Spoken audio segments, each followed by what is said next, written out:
जम्मू कश्मीर में कायराना आतंकवादी हमला हुआ। हमला किश्तवाड़ के एक अस्पताल में हुआ।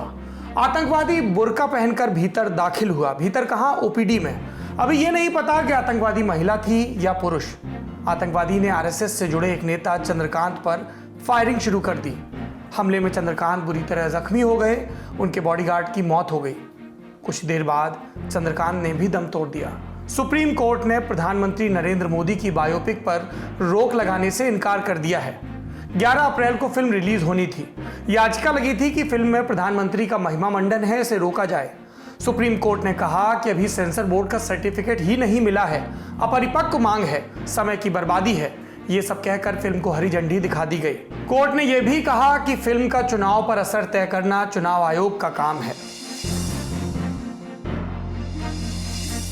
दिन की सारी बड़ी खबरें आज शाम तक किनारे हो गईं जब यह खबर आई कि भाजपा नेता और विधायक भीमा मंडावी की नक्सलवादियों के हमले में मौत हो गई। मंडावी के साथ उनके 5 पीएसओज यानी सुरक्षा अधिकारियों की भी मौत हो गई। यह हादसा उस वक्त हुआ जब मंडावी बस्तर सीट के बीजेपी कैंडिडेट बैदूराम कश्यप के लिए प्रचार करके लौट रहे थे। आज प्रचार का आखिरी दिन था। बस्तर में 11 अप्रैल को चुनाव है, पहले चरण में। मंडावी दंतेवाड़ा शहर से 40 किलोमीटर दूर नकुलनार से श्यामनगर के रास्ते में थे। यहां कुआंकोंडा थाने की सीमा में श्यामगिरी पर्वत पड़ता है। इसी के पास नक्सलियों ने एक ताकतवर आईडी सड़क पर लगाया हुआ था। काफिले में 3 गाड़ियां थीं। आईडी ठीक मंडावी की गाड़ी के नीचे फटा। धमाके में गाड़ी पूरी तरह से नष्ट हो गई। धमाके के बाद मंडावी के काफिले पर फायरिंग भी हुई। मंडावी ने मौके पर ही दम तोड़ दिया। शुरुआत में मंडावी के लापता होने की खबर आई थी, लेकिन एंटी नक्सल ऑपरेशंस के डीआईजी पी सुंदरराज ने मंडावी की मृत्यु की पुष्टि कर दी है। कौन थे भीमा मंडावी? गदापाल के रहने वाले मंडावी संघ की बैकग्राउंड से आने वाले नेता थे। पहले पंचायत स्तर की राजनीति की, पंचायत सचिव रहे। जिस बस्तर में कांग्रेस का मतलब होता था महेंद्र कर्मा, उसी बस्तर में मंडावी ने 2008 के विधानसभा चुनाव में कर्मा को हरा दिया। 2013 में झीरम घाटी हादसे में कर्मा की मौत के चलते जो सहानुभूति लहर चल रही थी, उसका नुकसान मंडावी को हुआ, क्योंकि दंतेवाड़ा सीट पर इस दफा कांग्रेस के टिकट से मैदान में थी महेंद्र कर्मा की पत्नी देवती कर्मा। मंडावी हार गए, लेकिन 2018 में कांग्रेस की लहर होने के बावजूद मंडावी फिर से चुनाव जीत गए, देवती हार गई। याद रखिए, बस्तर की कुल 12 सीटें हैं और भाजपा सिर्फ इस एक सीट पर चुनाव जीत पाई। इस चुनाव को कवर करने गई दी ललन टॉप की टीम बस्तर में भी पहुंची थी और वहां हमने देखा कि किस तरह राजनीतिक पार्टियों के नेता सुदूर इलाकों में जाने से बचते हैं, क्योंकि जान का खतरा है।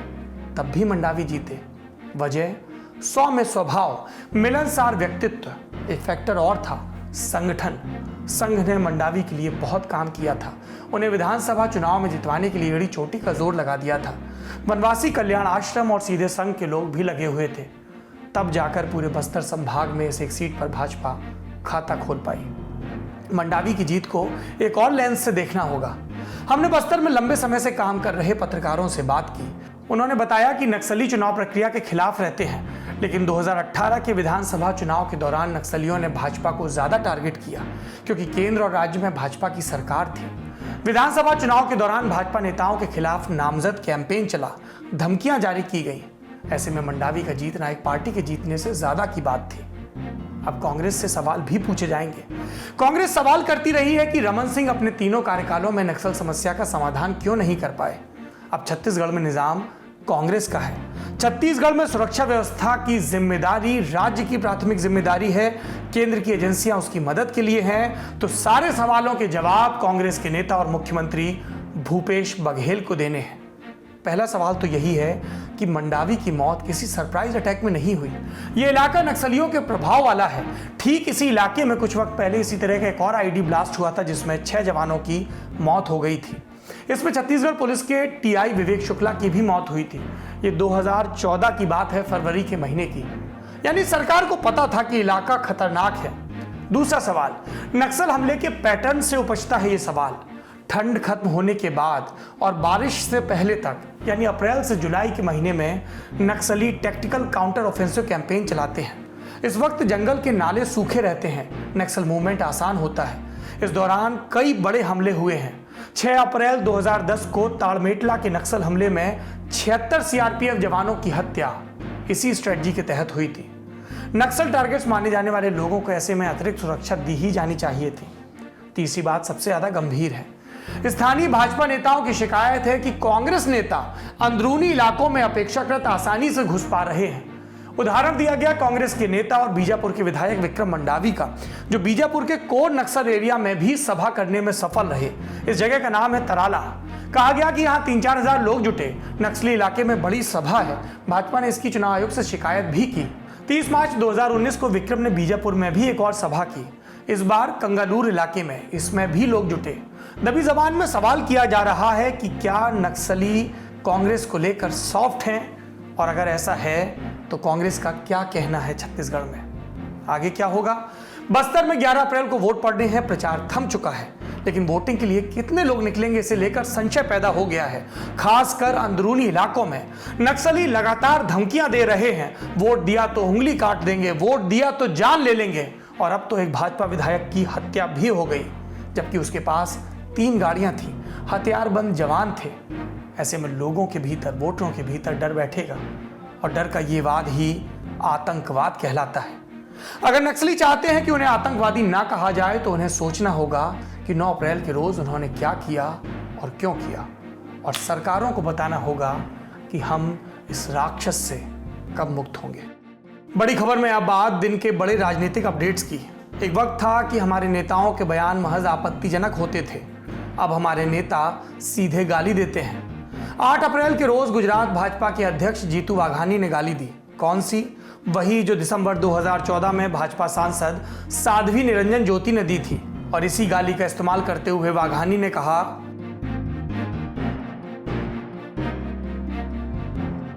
जीतू अमरोली में भाजपा प्रत्याशी के चुनाव कार्यालय का उद्घाटन करने पहुंचे थे, जहां उनके श्रीमुख से यह बात निकली।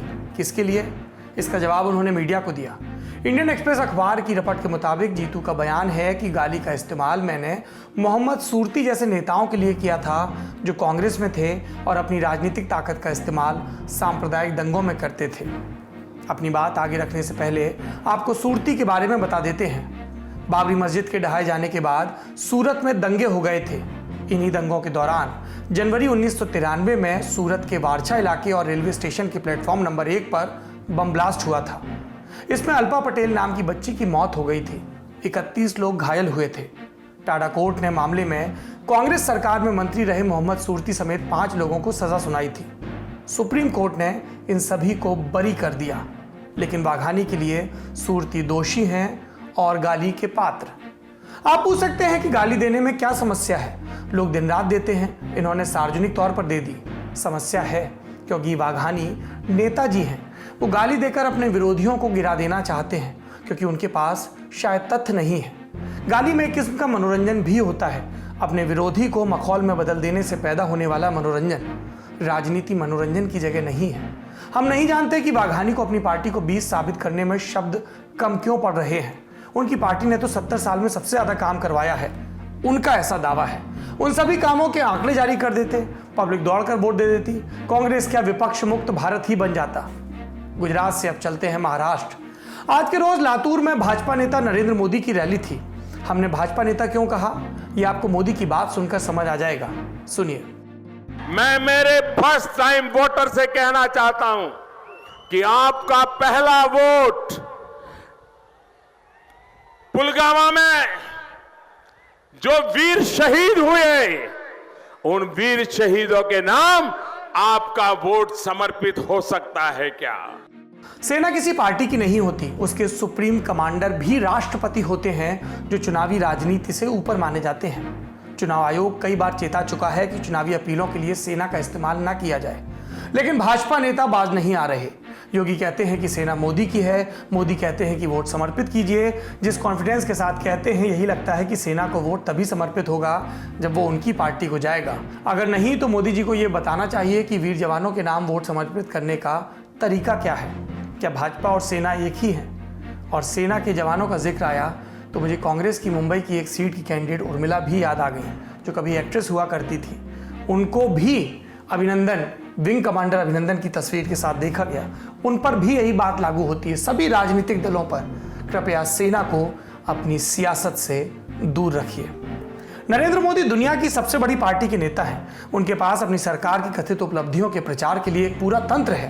मोदी को इस तंत्र में काम कर रहे लोगों से कहना चाहिए कि भैया मेरे वो सारे बयान ढूंढो जिसमें मैंने कहा था कि सेना के नाम पर सियासत नहीं होनी चाहिए, शहादत पर राजनीति नहीं होनी चाहिए, सेना का मनोबल तोड़ने की बात नहीं होनी चाहिए। इन सब बयानों को यूट्यूब से डिलीट करवा दीजिए, वेबसाइट से हटवा दीजिए और कैशे क्लियर करवा दीजिए, वरना लोग कहेंगे प्रधानमंत्री जी अपनी बात से पलट जाते हैं या ऐसा मानते हैं कि सेना पर कोई राजनीति ना करे मेरे सिवा।